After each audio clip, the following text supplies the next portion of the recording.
Revealing eyes की series mystery of planet x में आप सभी का स्वागत है। मैं हूं सौरभ।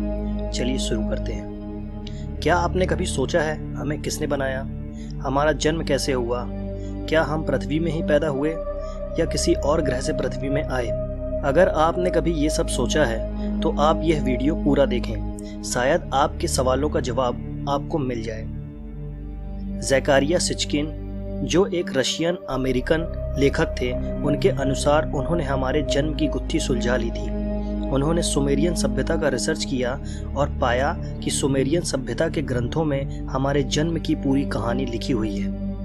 उनके अनुसार हमें पैदा करने वाले गॉड अनुनाकी थे और वह दूसरे ग्रह से आए थे, जो कि हमारे ही सौरमंडल का हिस्सा है और नेपच्यून ग्रह के पीछे है, जिसका नाम है निबिरू। मगर ऐसा क्या हुआ जिसके कारण निबिरू ग्रह के वासियों को पृथ्वी पर आना पड़ा? ज़ैकारिया सिचकिन की किताब द 12th प्लैनेट में सब कुछ लिखा हुआ है। तो आइए द 12th प्लैनेट की किताब के अनुसार निबिरू की क्या कहानी है जानने की कोशिश करते हैं। सुमेरियन सभ्यता के ग्रंथों में निबिरू और उससे पृथ्वी पर आने वाले अनुनाकी का उल्लेख है। अनुनाकी का मतलब ज्ञान देने वाला होता है। सुमेरियन सभ्यता के अनुसार अनुनाकी पृथ्वी पर हमें ज्ञान देने और हमें जीना सिखाने आते थे।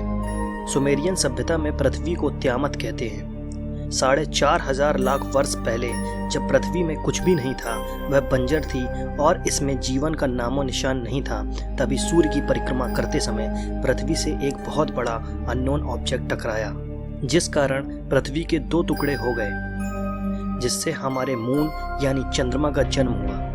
टकराया हुआ वह अननोन ऑब्जेक्ट निबिरू ग्रह था, जिससे उसकी ऑर्बिट चेंज हो गई और वह हमारे सोलर सिस्टम में कहीं दूर जाकर स्थापित हो गया और सूर्य की परिक्रमा करने लगा। इस टक्कर के कारण निबिरू की ऑर्बिट बिगड़ गई और सूर्य की परिक्रमा करने में उसे 36,000 वर्ष लगने लगे। इस बीच निबिरू में जीवन की उत्पत्ति हुई और कई सभ्यताएं विकसित होने लगी। तभी निबिरू के वासियों का विज्ञान से परिचय हो गया और उनकी सभ्यता बहुत विकसित हो गई। विज्ञान अपनी ऊंचाइयों को छू रहा था।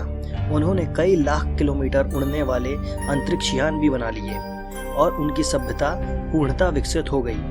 पर अचानक इस ग्रह निबिरू में उथल पुथल होने लगी, जिसके कारण एटमॉस्फेयर का बैलेंस बिगड़ गया और उनके सामने एक बहुत बड़ी समस्या खड़ी हो गई। इस समस्या से निपटने के लिए निबिरू के वैज्ञानिकों ने जीवन को बचाने के लिए एक तकनीक खोजी। इस तकनीक से उनकी उम्र बढ़ सकती थी और प्रतिरोधक क्षमता भी बढ़ सकती थी। मगर इस तकनीक में बहुत मात्रा में गोल्ड यानी सोने की आवश्यकता थी और यह सोना ही उन्हें बचा सकता था। तब उन्होंने ऐसे ग्रहों को ढूंढा जहां सोना हो सकता था। पृथ्वी भी उनमें से एक ग्रह था और ग्रह जिनमें सोना था वहां भी वह गए, मगर पृथ्वी में जितना सोना था उतना कहीं न था।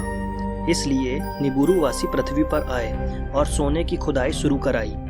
मगर ये खुदाई हजारों साल चलने वाली थी और इस खुदाई के लिए निबिरू वासी बार बार यहाँ नहीं आ सकते थे। इसलिए उन्होंने एक बड़ा ही क्रांतिकारी कदम उठाया। पृथ्वी, जो कि गोल्डीलॉक्स जोन में थी, जीवन के लिए अनुकूल थी, उसका फायदा उठाकर उन्होंने जेनेटिक इंजीनियरिंग की मदद से हमें यानी मनुष्य को गढ़ा और अपने पहले मजदूर पैदा कर लिए। ज़ैकारिया के अनुसार जो निबिरू ग्रह के शासक थे, उनका बेटा सबसे पहले पृथ्वी पर आया था। वह बड़ा वैज्ञानिक भी था, जिसने शुरुआती जीवों की उत्पत्ति की और बाद में उसे इंसान के पूर्वजों को भी उत्पन्न करने में सफलता मिली, जो था एपमैन। यही पृथ्वी पर जन्मा इंसान का पहला पूर्वज था, जिसका नाम लुलू अमेलू था। काम खत्म होते ही निबिरू वासी अपने ग्रह लौटने लगे, मगर उन्हें मालूम था कि हर 3600 वर्षों में जब निबिरू पृथ्वी के पास से गुजरता है, तब उसके ग्रेविटेशनल पुल के कारण पृथ्वी में प्रलय आता है। इसलिए वो समय समय पर पृथ्वी पर आने लगे और कई बार मनुष्य को प्रलय से बचाया। तिया यानी निबिरू के शाही खानदान के लोग पृथ्वी पर आने लगे। उन्होंने ही इंसान को जन्म दिया था और फिर तकनीक दी, उसे बचाने का तरीका भी बताया। उनके पृथ्वी पर आने के सबूत आज भी पूरी पृथ्वी पर मौजूद हैं। अब जब वैज्ञानिकों के अनुमान से निबिरू या प्लैनेट एक्स पृथ्वी के पास से गुजरने वाला है, तब क्या होगा? क्या वह फिर से पृथ्वी पर आएंगे?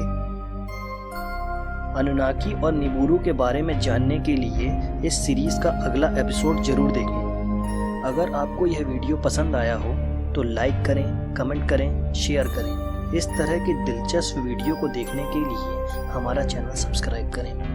धन्यवाद।